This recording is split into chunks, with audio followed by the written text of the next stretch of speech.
Fala, meus jovens, vamos que vamos. Você já foi pra Bora Bora? Deixa abaixo no seu comentário se você é dessa época de ir pra Bora Bora com as ações da Oi BR3 e Oi BR4. Meus amigos, porque um bocado de pessoa entrou pelo cano, entrou de gaiato no navio com esse negócio de ir pra Bora Bora e não foi nem pra o piscinão de Ramos. Então, meus amigos, hoje eu vou fazer o seguinte questionamento: por que os investidores continuam colocando recursos em OIBR3 e em OIBR4? Inclusive, essas ações, se você olhar o histórico dela, você pode acabar se confundindo um pouco. Por quê? Quando você olha a cotação de OIBR4 e OIBR3, por exemplo, você vai observar que lá em 2007, 2008, uma ação unitária de OIBR4 estava em R$ 8.100. Isso aqui não é um lote, não, é uma ação unitária. E quando você olha o IBR3, a situação fica pior ainda. Você olha como se lá em 2008 a ação tivesse sido negociada a R$ 25.564. A pessoa pensa, nossa, valeu isso tudo, tá? Porque é uma empresa muito valiosa, tá muito barata. Só que não, meus amigos. Isso aqui é porque a empresa passou por sucessivos grupamentos. Deixa eu explicar para vocês, olha.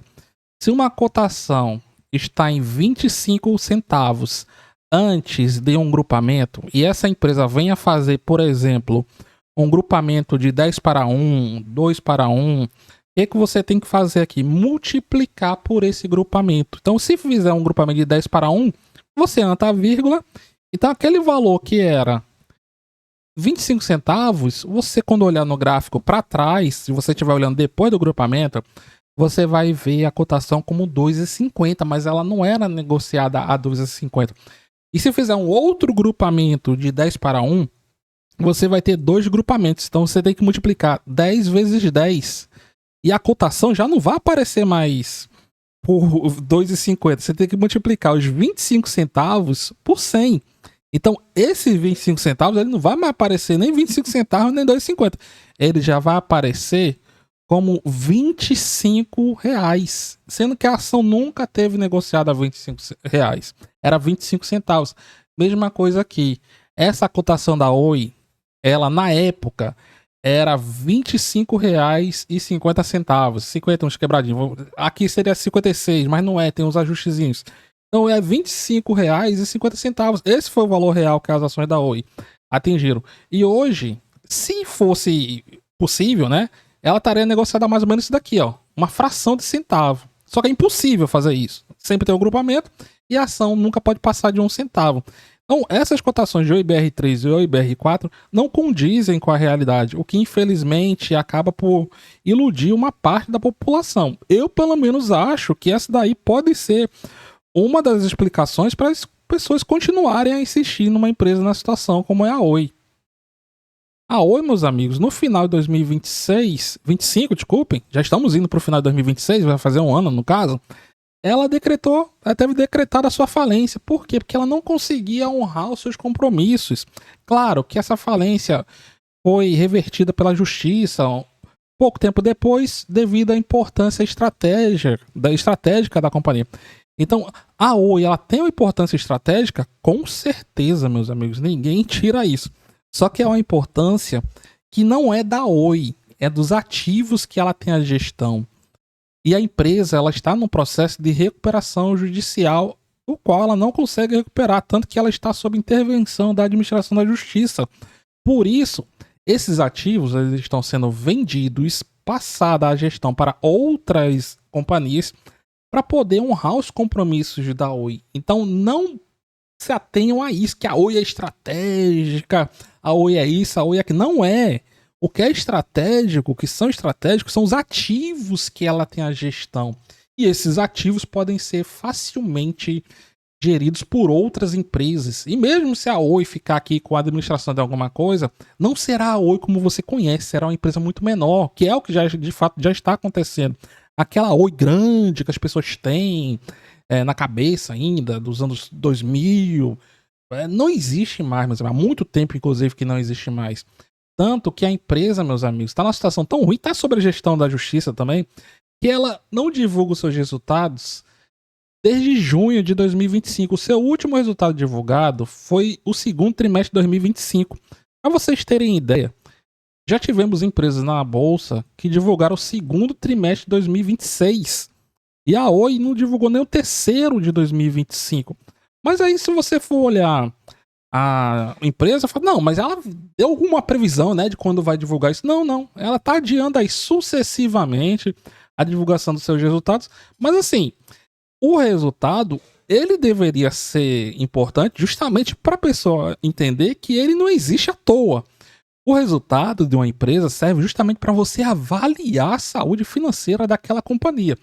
Mas por algum motivo as pessoas ignoram completamente isso. Parece que o resultado financeiro de uma empresa, os balanços patrimoniais, estão apenas de enfeite. Não entendo, não consigo entender esse tipo de pensamento. Porque se você for para os resultados da Oi, você não vai ver assim uma situação das melhores, não. A companhia de receita, no último resultado que ela divulgou, não gerou nem 700 milhões de reais de receita, que é a nova Oi. E ela tá tendo que vender esses ativos, e esses ativos vão diminuir cada vez mais, meus amigos. A tendência é que a Oi acabe. Ó. A Oi Soluções, por exemplo, ela está para ser vendida. Ó. E a Oi Soluções deu uma receita de mais ou menos 340 milhões. Já seria menos 340 milhões disso daqui. Ó. Então, só com a venda da Oi Soluções, a receita já cairia metade em relação ao último resultado divulgado. Se é que a receita nesse meio do caminho já não deu uma despencada ainda mais. E só de despesa, ó, custo de despesa de rotina, para uma receita de 640 milhões, a companhia tem custos de quase 800 milhões. Então você gasta quase 800 milhões e de receita, ou seja, aqui ainda tem os custos, vai reduzir tudo. É 640, meus amigos. Como é que o cara vai pensar em investir numa empresa em que os seus custos são muito maiores do que a receita? Isso não é um caso isolado, são vários e vários resultados dessa forma, com os custos bem acima, fora o nível de endividamento, que é um nível de endividamento bem pipocado, que eu tô pegando, claro, que por cima. Ó. No último resultado, a companhia tinha em dívidas mais de 11 bilhões de reais. E quando você vai olhar os resultados, o que você vai observar no que a companhia tem apurado nos últimos tempos? Ela tem prejuízos acumulados de quase 53 bilhões de reais e passiva descoberto. Ou seja, se todos os seus ativos foram liquidados agora, do jeito que está no balanço patrimonial, claro que, por exemplo, quando você pega imóveis, os imóveis, imobilizado, né? Por exemplo, aqui tem imóveis imobilizado, você atualiza o valor do imóvel, mas também você perde algumas coisas. Inclusive, se você atualizar todos os imóveis da Oi que ela vier a vender, meus amigos, não cobre a dívida que a companhia tem, porque senão eles já teriam feito isso. E em passivo descoberto, quase 15 bilhões e meio de reais.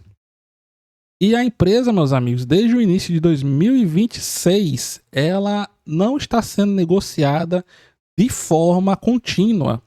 Inclusive, surgiu o questionamento. A Oi saiu da bolsa no início de 2026? Não, ela continua sendo listada. A diferença é que agora ela passa por leilões contínuos. Então isso aí torna muito difícil a sua negociabilidade, a negociação dos seus ativos.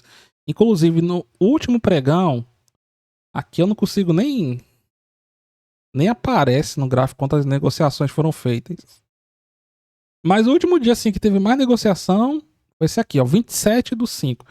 Lá foram negociados 114 transações. Então foram 114 compras e vendas. A pergunta é, por que esse pessoal tá comprando? Vender ainda faz sentido, né? Ah, tô aqui, tô querendo me livrar disso aqui, vou vender, vou assumir o prejuízo e usar como compensação financeira. Mas comprar é uma coisa assim que não entra muito na minha cabeça. Veja que a maioria dos dias da negociação de OIBR3 e OIBR4 são assim, ó. Candles em que a operação não sai do lugar. No dia em que eu gravo, a cotação de OIBR3 está lá nos 13 centavos e o IBR4 está lá em 1,23, e sendo que não tem nenhum dia assim recente de muitas negociações. São dias com liquidez bem sofrível mesmo. E se você olhar no gráfico, isso vai surgir justamente em janeiro de 2026, que é quando a companhia passou por esses leilões. Então a companhia ela não tem negociações contínuas. E a Oi Solução, como eu falei para vocês, ela está sendo colocada à venda, estão atrás de possíveis interessados, pelo valor de 1 bilhão e 600. E com a venda da Oi Soluções, nós vimos que a receita líquida da companhia vai diminuir aí aproximadamente 50% em relação ao último resultado que foi divulgado, que é o segundo trimestre de 2025. De lá até cá já são 4 trimestres sem atualizações. Inclusive, uma das últimas informações envolvendo a companhia são que os acionistas minoritários pediram a intervenção do BNDES e alertaram para a venda da Oi Soluções. Por que eles alertam para a venda da Oi Soluções? Porque a Oi, sem a Oi Soluções, ela vai deixar até de existir como empresa. Em carta enviada ao presidente do BNDES, o Aloysio Mercadante, os minoritários pedem que o Banco de Fomento antecipe e administre os recursos da arbitragem com a Anatel para salvar a Oi da falência imediata. Esse negócio de falência imediata, eu não acho que não vai acontecer não, até porque a empresa ela está praticamente falida. Ela só não teve decretada a sua falência ainda. E, impressionantemente, pessoas, eu não sei se eles mudaram agora de Bora Bora para algum local que eu não sei. Eu sei que, por enquanto, eu ainda estou na época do pessoal ir para Bora Bora. Inclusive, como eu alertei para vocês, quem me acompanha desde aquela época, quem falava tanto de ir para Bora Bora é quem realmente estava juntando os recursos para ir para Bora Bora e para outros locais ao redor do mundo. E quando o negócio escaldasse, quando o negócio ficasse mais complicado, era muito simples. É só apagar o canal e sumir. O que eles fizeram? Justamente isso. Nós temos apenas agora uma ovelha perdida, pelo que aparece aqui para mim.